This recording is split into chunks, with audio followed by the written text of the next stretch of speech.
Oi, meu nome é Heloísa e eu tô aqui pra fazer a denúncia de um relacionamento abusivo que eu vivi durante 6 anos. É muito difícil fazer essa denúncia porque o meu abusador, ele não é um abusador óbvio. Ele não é um cara bruto que fica fazendo piadinha machista, nada disso. Ele é um dramaturgo, é um intelectual visto como um cara super progressista, sensível e até mesmo feminista por grande parte da classe teatral de São Paulo. A outra coisa que torna a minha denúncia difícil de ser feita é que eu vivi um episódio de violência psicológica e muitas pessoas ainda não veem isso como abuso. Parece que abuso é só quando você apanha, enfim, mas só que não é bem assim. O meu abusador começou a dar em cima de mim quando eu tinha 17 anos. Ele foi meu professor na faculdade de teatro e ele foi também o primeiro cara com quem eu transei 2 anos depois, quando a gente começou a se relacionar. E depois de 1 ano de relação, ele me contou que tinha uma outra companheira, mas que era ok a gente continuar ficando, porque o relacionamento dele com ela era super aberto e tal. Só que eu fiquei muito chateada, porque eu senti que a minha narrativa e o meu poder de escolha foram roubados de mim. Porque afinal de contas eu escolhi perder minha virgindade com um cara solteiro, não com um cara comprometido, sabe? Não era essa história que eu queria contar, que eu queria guardar. Mas só que ele me dava tanta esperança de que ele ia separar dela, ia ficar comigo, que eu acabei ficando mais 1 ano junto com ele. Só que durante esse ano, ele começou a ser muito babaca, assim, a ser muito negligente. A minha autoestima ficou completamente destruída. Eu desenvolvi um quadro depressivo, eu comecei a tomar remédios controlados e tal. E daí eu falei, chega. E eu decidi terminar com ele no finalzinho de 2012. E ele foi super reativo ao término. Ele me ofendeu, ele me desrespeitou, ele me culpou por absolutamente tudo, não assumiu nenhuma responsabilidade. E eu fiquei transtornada com essa reação dele, assim, completamente. Aí eu cheguei em casa, eu tomei uma overdose desses remédios que eu tava tomando pra tentar me matar. E depois desse episódio, todas as pequenas relações que eu tive foram totalmente conturbadas, porque eu fiquei me sentindo culpada, porque ele me colocou pra baixo a ponto de eu achar que ele era a única pessoa que podia me amar, que podia me valorizar. E um tempo depois eu fui pra Londres fazer um mestrado, e mesmo depois de 1 ano lá, eu não consegui desfazer essa dependência emocional. E daí a gente reatou quando eu vim passar férias no Brasil. E ele me disse que me amava, que nunca deixou de pensar em mim nenhum dia da vida dele, que ele sentia muito a minha falta. E eu falei pra ele que eu sentia as mesmas coisas, mas só que aquilo só ia dar certo se ele se separasse da esposa dele. E daí ele me fez 1000 juras de amor. Eu voltei chorando pra Londres. Eu refiz todo o esquema do meu mestrado pra reduzir o período e voltar antes pro Brasil pra ficar perto dele, enfim. E a gente manteve uma relação à distância. Só que depois de alguns meses, ele voltou a ser negligente, a ser rude, e eu cobrei um comportamento diferente dele. Quando eu cobrei, ele falou assim, Heloísa, você tem que entender que eu sou um homem muito livre, que eu dou liberdade pras pessoas. E eu falava, você não tá me dando liberdade, você tá me escondendo, você tá me silenciando. Enfim, falei um monte de coisas pra ele. E daí ele fez eu me sentir super culpada por ter confrontado. E foi quando eu comecei a perceber que talvez aquela relação fosse abusiva. E eu escrevi sobre isso em um blog que eu tinha na época. Ele leu o texto, me ligou e me xingou de tudo. Ele gritou comigo no telefone até eu começar a chorar e pedir desculpas pra ele. Foi horrível, mas aí depois disso ele mudou muito o comportamento, ele ficou super carinhoso e ficou tudo bem. Pouco tempo depois eu voltei pro Brasil, em maio de 2016. A gente se reencontrou e aí ele tava prostrado na cama, falando que tava com uma doença cardíaca e outra doença que era estomacal, que era tudo muito grave, muito esquisito, que ele não conseguia trabalhar, que ele não conseguia comer quase nada, que ele não conseguia transar, enfim, que ele não conseguia fazer nada. E nos meses seguintes, essa doença só piorou. Eu vi esse homem se contorcer de dor na minha frente diversas vezes. Mas se por um lado ele tava mal daquele jeito, por outro lado ele tava cada vez mais romântico e a gente tinha cada vez mais uma rotina de casal mesmo, sabe?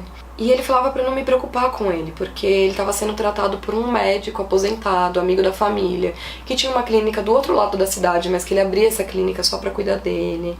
E ele me dizia também que a existência dele tinha virado um inferno por causa dessa doença, e que eu era a única alegria que ele tinha na vida. Mas só que toda vez que a gente discutia, ele falava que se ele tivesse um ataque cardíaco no meio daquela discussão, a culpa era minha. Eu ficava muito mal, porque ao mesmo tempo que eu era a maior alegria da vida dele, eu era a possível causa da morte dele. Ele prometeu que ia assinar os papéis de divórcio e me assumir como namorada antes de terminar o horário de verão de 2017. E no final de 2016, ele me falou que ia começar um tratamento cobaia com um médico dos Estados Unidos que ia enviar a medicação para ele. Era um tratamento seríssimo e que esse tratamento ia durar o Natal, Ano Novo e o comecinho de janeiro, assim. Aí eu passei os primeiros dias do ano super desamparada, a gente se encontrou no meio de janeiro, só que ele não tinha apresentado melhora.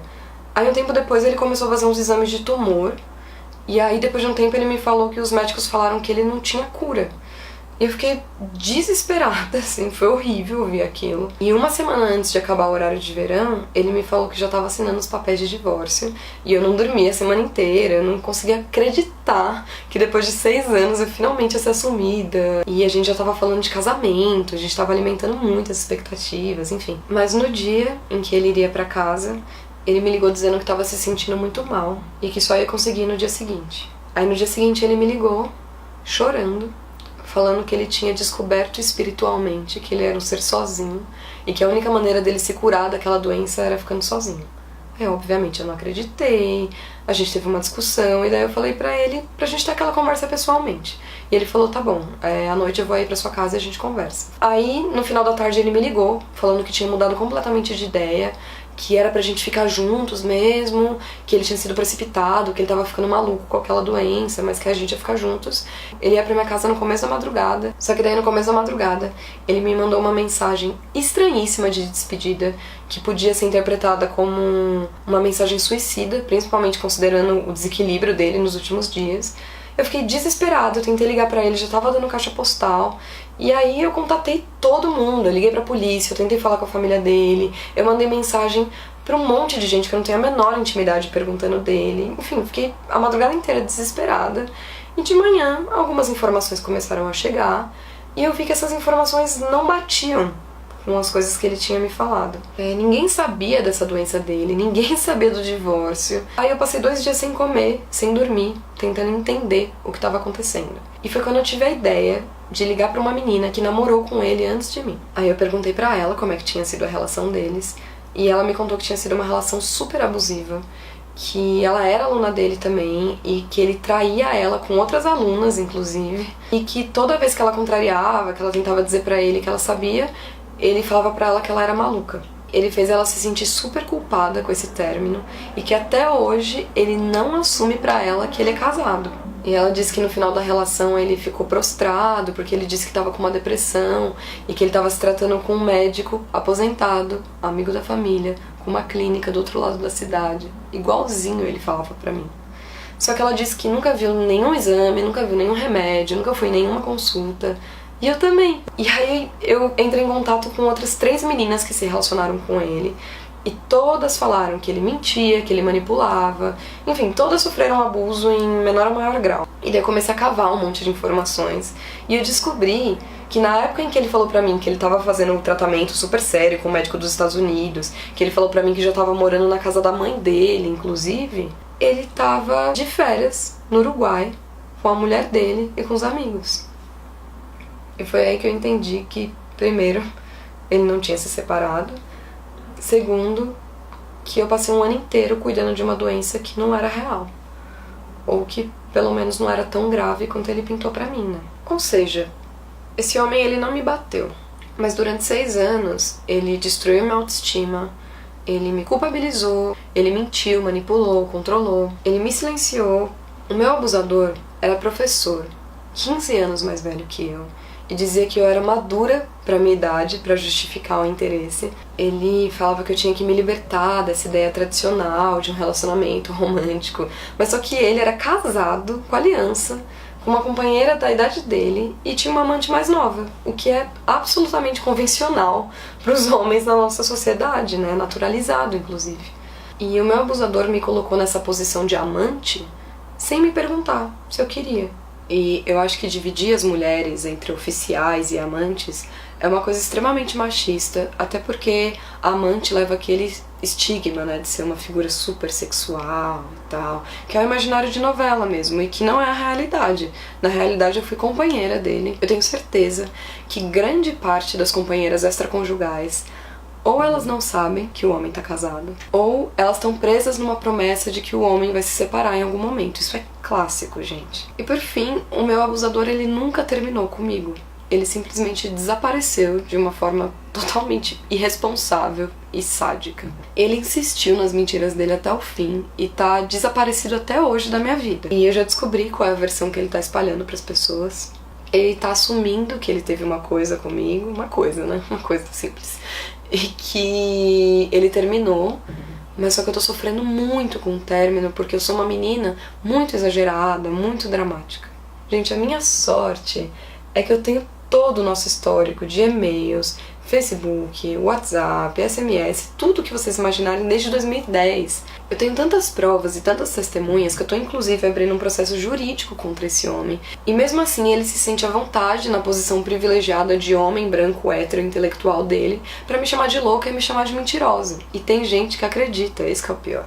Eu não tô aqui desabafando com vocês, isso não é uma briguinha de casal, um assunto privado. Essa é uma denúncia de abuso, é um assunto público. E aí eu pergunto, do que adianta falar coisas lindas no palco se nos bastidores a gente não se importa de bater palma, de dar visibilidade, de pagar cachê pra um homem que abusa de mulheres? Se você trabalha com teatro e você não faz a menor ideia de quem eu tô falando, eu peço pra que você me procure e eu vou dizer o nome dele pra você. Se você sabe de quem eu tô falando e acredita nele, eu também peço pra que você me procure, porque eu posso provar que a minha versão é a versão verdadeira. Se você sabe quem é esse homem e você tá do meu lado, eu peço pra que você espalhe essa história pra todo mundo e comece a boicotar os trabalhos dele. Não chama mais e não assiste mais, porque a gente precisa parar de dar visibilidade e prestígio pra homens misóginos.